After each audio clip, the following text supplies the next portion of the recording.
Hello students, how are you? Hopefully आप सब अच्छे होंगे। बेटा पिछले लेक्चर में हमने मोल कंसेप्ट से रिलेटेड कुछ कंसेप्ट्स किए थे, एवोगैड्रो नंबर पे बेस्ड और gram atomic weight, gram molecular weight. इसके बाद volume at STP that is 22.4 litre for mole concept. ठीक है, सब्जेक्टिव पॉइंट ऑफ व्यू से इतना सफिशिएंट है, आपने सिर्फ प्रैक्टिस करनी है एनसीईआरटी क्वेश्चंस की। बट अभी ऑब्जेक्टिव पॉइंट ऑफ व्यू से ये टॉपिक कुछ दिन तक कंटिन्यू रहेगा, कुछ प्रॉब्लम्स आएंगी उसमें, मैं आपको सेंड करूँगा। बट इसी से रिलेटेड एक और टॉपिक है, इसमें सब्जेक्टिव में एक डेरिवेशन कई बार आ जाता है और ऑब्जेक्टिव में मैंने एक असाइनमेंट दी है, तो आप उसमें देख सकते हो कि कुछ क्वेश्चंस हैं based on vapour density. So what is the concept of vapour density और इसका मोल कंसेप्ट से क्या रिलेशन है, ये देखिए। वेपर डेंसिटी, बेटा यहाँ पे एक टर्म आया है डेंसिटी। आप जानते हो कि डेंसिटी क्या है? ऑब्वियसली आपने डेंसिटी के बारे में पढ़ा है। जनरली डेंसिटी को मास ओवर वॉल्यूम कहते हैं, बट मैं आपको बता दूं कि ये एब्सोल्यूट डेंसिटी कहलाती है। मैं यहाँ पे कुछ टर्म्स डिस्कस करूंगा, ये डाउट पूरा क्लियर कर देंगे। Density equal to mass over volume, that is mass of the substance and volume of the same substance। ठीक है, जिस सब्सटेंस का आप मास ले रहे हो उसी का ही वॉल्यूम लेना है। ऐसा नहीं कि मास किसी और चीज का, वॉल्यूम किसी और चीज का, तब तो इसे बोलते हैं एब्सोल्यूट डेंसिटी। कई बार बेटा एक टर्म आ जाता है कि what is relative density.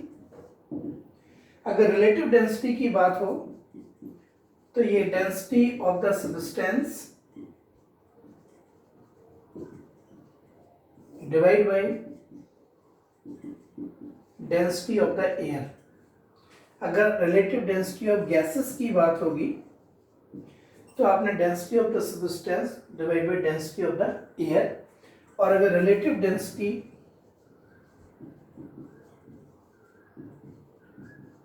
Of solutions और लिक्विड्स की बात आती है तो यही फॉर्मूला बन जाता है density of the solution with respect to density of water. ठीक है, तो what is absolute density? Simply it is the mass of the substance divided by volume of the substance. But relative density of gases, density पता होनी चाहिए with respect to density of air. Relative density of solution or liquid, density of the solution divided by density of the water। मैं आपके knowledge को यहाँ पे थोड़ा सा और बढ़ा रहा हूँ। अगर कहीं specially density of solution term आता है तो डेंसिटी ऑफ सॉल्यूशन को कई बार हम स्पेसिफिक ग्रेविटी भी कहते हैं। ठीक है, ये तो नॉर्मली डेंसिटीज के बारे में बताया, बट अभी भी क्वेश्चन वही है कि what is vapour density. Vapour density क्या है? बहुत कम बच्चों को इस चीज के बारे में पता है, जो मैं डिस्कस कर रहा हूँ इन डेप्थ। आपको इसकी एक एक चीज बताने की कोशिश कर रहा हूँ। ठीक है, बेसिकली बेटा vapour density is also defined for gases. It is for gases or for volatile substances. Volatile substances means those which have tendency to form vapors. Vapor density of the substances like gases or volatile substances defined as the ratio of density of the gas or volatile substance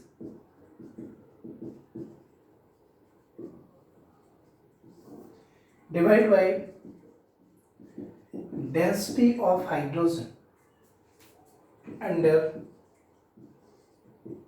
given conditions।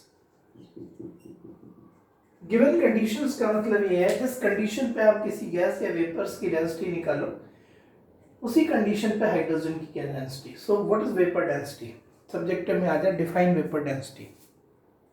It is not absolute density, ठीक है। Vapour density defined as the ratio of density of the substance और gas और vapours और volatile substance. Volatile means which have tendency to form vapors with respect to density of hydrogen gas under given conditions, या under same conditions as that of the condition of the density of substance taken. This is the vapor density. Hydrogen की density के respect में किसी भी substance की density find करो, ये उसकी वेपर डेंसिटी कहलाती है, और ये जो वेपर डेंसिटी है गैसेस और वोलेटाइल सब्सटेंस के लिए ही यूजफुल है। क्लियर? नाउ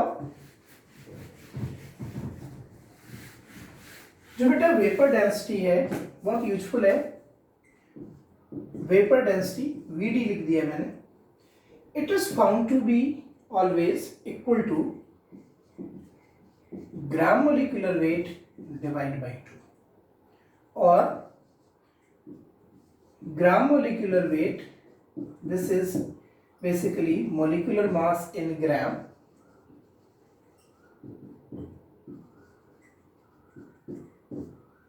ठीक है। Gram molecular weight, molecular mass in gram, it is equal to 2 times of vapour density of the substance. But remember this formula is applicable only for gases और volatile substance. मतलब अगर आपको कभी किसी gas की vapour density दी हो तो आप उसका मोलिकुलर वेट निकाल सकते हो। फॉर एग्जांपल इस फॉर्मूले को यूज करेंगे। What is the vapour density of carbon dioxide? Answer is 22। क्यों? क्योंकि कार्बन डाइऑक्साइड का ग्राम मोलिकुलर वेट 44 ग्राम होता है, ठीक है। सो अभी मैंने फॉर्मूला बताया कि vapour density is equal to gram molecular weight divide by 2, so it is 22। But एक चीज और ध्यान देना कि ग्राम मोलिकुलर वेट का तो यूनिट ग्राम होता है, बट वेपर डेंसिटी की कोई यूनिट नहीं होती। Vapour density has no unit because vapour density itself is a ratio of two densities, density of the substance with respect to density of hydrogen gas, specially hydrogen gas, then we say it is a vapour density. Clear बेटा? अब देखिए, it is only for subjective. कुछ स्कूलों में subjective में हमें कह देते हैं कि show that vapour density is equal to gram molecular weight by 2, कि आप इसे प्रूव करके बताइए, शो करके बताइए कि किसी भी वोलेटाइल सब्सटेंस की, किसी भी गैस की या किसी पर्टिकुलर वेपर्स की जो वेपर डेंसिटी है वो मोलिकुलर मास डिवाइड बाई 2 होती है। So let's see step by step, ठीक है। ये सब्जेक्टिव में पूछा जा सकता है, ऑब्जेक्टिव में तो ये फॉर्मूला ही सफिशिएंट है। ऑब्जेक्टिव में कहीं वेपर डेंसिटी दी हो तो हम मोलिकुलर मास निकाल लेंगे, और मोलिकुलर मासेस गिवन हो तो हम वेपर डेंसिटी फाइंड कर लेंगे। ओके तो देखिए जरा कैसे डेरिवेशन यहाँ से शुरू कर रहा हूँ। First of all right vapour density formula. Vapor density from definition. Vapor density defined as density of the gas or vapors, ठीक है, at given temperature, pressure, मतलब जो given conditions है, divide by density of hydrogen gas at given conditions, ठीक है। अब देखिए जरा डेंसिटी ऑफ द गैस क्या है। जनरली डेंसिटी, एब्सोल्यूट डेंसिटी क्या है? Mass over volume. तो मैं इसको लिख रहा हूं, this is the mass of the gas और vapours in 1 liter at given temperature and pressure. मतलब किसी भी गैस की डेंसिटी को उसका मास कह सकते हैं पर यूनिट वॉल्यूम, डिवाइड बाय, इसको भी मास के टर्म में लिख लो, मास ऑफ हाइड्रोजन गैस, ठीक है, ऑफ 1 लीटर लिख लो या इन 1 लीटर लिख लो, एक ही बात है, ऑफ 1 लीटर एट गिवन। बेटा जो एब्सोल्यूट डेंसिटी है it's a mass per unit volume. तो मैंने डेंसिटी ऑफ गैस को लिख दिया मास ऑफ द गैस पर unit volume, density of hydrogen को लिख दिया मास ऑफ द हाइड्रोजन पर यूनिट वॉल्यूम। क्लियर? अब मैं क्या करता हूं, जरा ध्यान देना, मैं इस एक्सप्रेशन में ऊपर और नीचे 22.4 से मल्टीप्लाई करता हूं।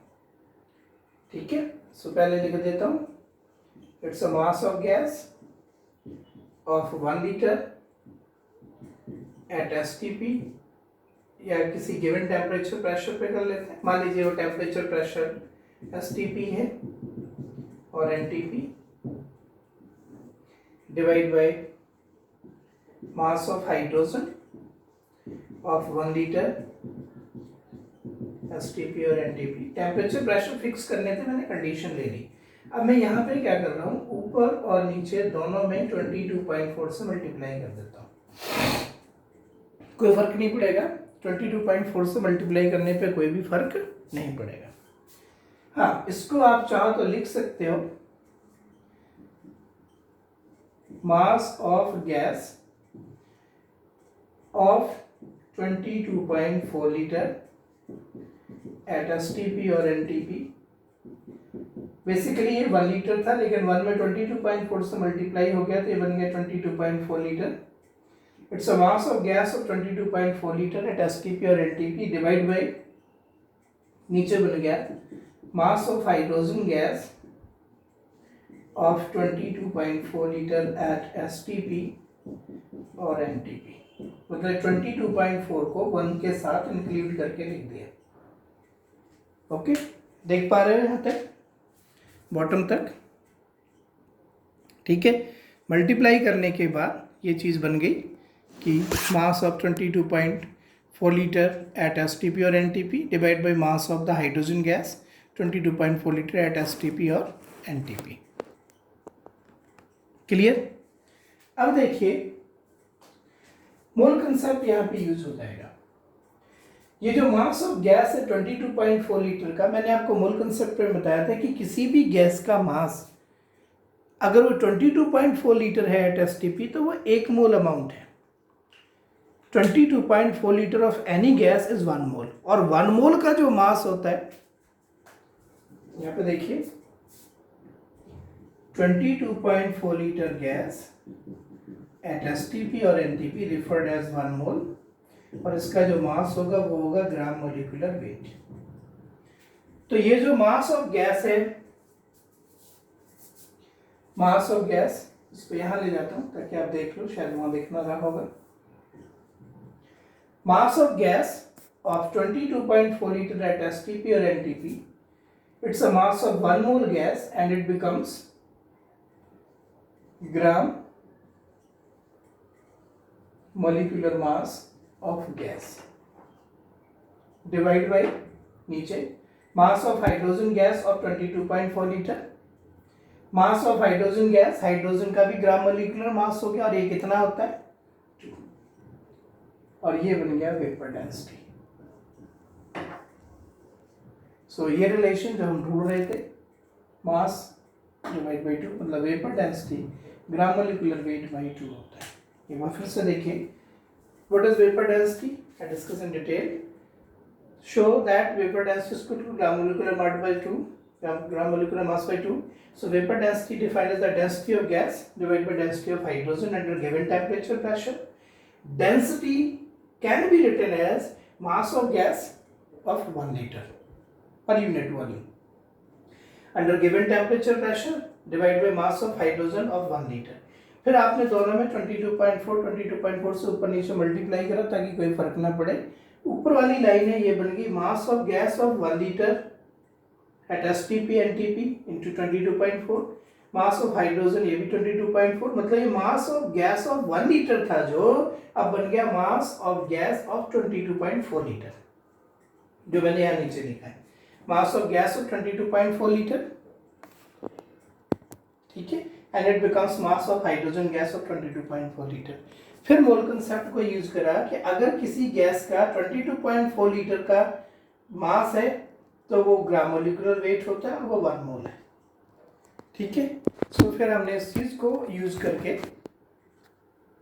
करके यहाँ ले जाके इस 22.4 लीटर गैस के मास को ग्राम मोलिकुलर मास लिखा, और हाइड्रोजन का ग्राम मोलिकुलर मास आप जानते हैं 2 होता है, यहाँ मैंने 2 लिख दिया। Now we use the formula, so vapour density becomes equal to gram molecular mass of the gas divide by 2। ठीक है, इस तरीक़ा से ये फॉर्मूला प्रूफ हो गया। अब इसकी कहीं ज़रूरत पड़ेगी अगर हमें, तब इसे यूज करेंगे। यहां से जो कंसेप्ट निकल के आता है बेटा, एक बार फिर से देख लो। कंसेप्ट जो यहां से निकल के आया वो ये है कि वेपर डेंसिटी हमेशा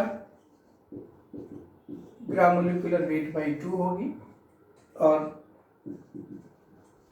जो ग्राम मोलिकुलर मास होता है it is the mass of 1 mole substance in gram. ठीक है, और अगर कोई गैस है it is equal to 22.4 litre at STP और एनटीपी। बेटा इसीलिए 22.4 लीटर गैस एट एसटीपी और NTP is also known as molar volume of the gas. मतलब अगर किसी का वॉल्यूम इतना हो तो वो गैस हमेशा 1 मोल होगी, गैस या वेपर्स। अंडरस्टैंड? इस रिलेशन से हम कुछ और चीजें भी डिस्कस कर सकते हैं, that is Avogadro's hypothesis. It is important for again subjective ones and useful for numericals. ये दोबारा भी आएगी किसी चैप्टर में। ठीक है बेटा, एवोगैड्रो ने क्या कहा, इन्होंने कहा suppose you have 2 containers A and B having same volume, दोनों के वॉल्यूम बराबर है, दोनों के टेम्परेचर बराबर है, दोनों के प्रेशर बराबर है, तो ये कहते हैं इनमें जो गैस फिल्ड होंगी, गैस ए और गैस बी, गैस ए और गैस बी के मोल्स भी बराबर होंगे और उनके मॉलिक्यूल्स भी बराबर होंगे। ऑब्वियसली बात है, अगर वॉल्यूम भी सेम है, टेम्परेचर भी सेम है, प्रेशर भी सेम है, तो भले गैसेस चाहे अलग अलग हो, उनके गैस के जो मोल्स ऑफ मॉलिक्यूल्स हैं या नंबर ऑफ मॉलिक्यूल्स हैं वो सेम होंगे। So according to this hypothesis ये वर्डिंग क्या होगी, under similar conditions of temperature and pressure, ये चीज होनी चाहिए, ये सेम होने चाहिए। ठीक है, than equal volume of all gases. Gases यहाँ पे कुछ भी हो, जैसे यहाँ पे हाइड्रोजन है, यहाँ पे CO2 है, कुछ भी, under similar conditions of temperature and pressure, equal volume of all gases always have equal number of moles of molecules of gas. ये इनकी वर्डिंग है। ठीक है, ऑब्वियस है अगर सब कुछ सेम होगा तो मोल्स ऑफ मॉलिक्यूल्स भी सेम होंगे, लेकिन यहाँ पे मोल्स ऑफ मॉलिक्यूल्स ही लिखना है, मोल्स ऑफ एटम्स नहीं लिखने। एटम्स अलग अलग हो सकते हैं, मान लीजिए यहाँ 1 मोल है, यहाँ पे 1 मोल है, तो इसमें 2 एटम, इसमें 3 एटम।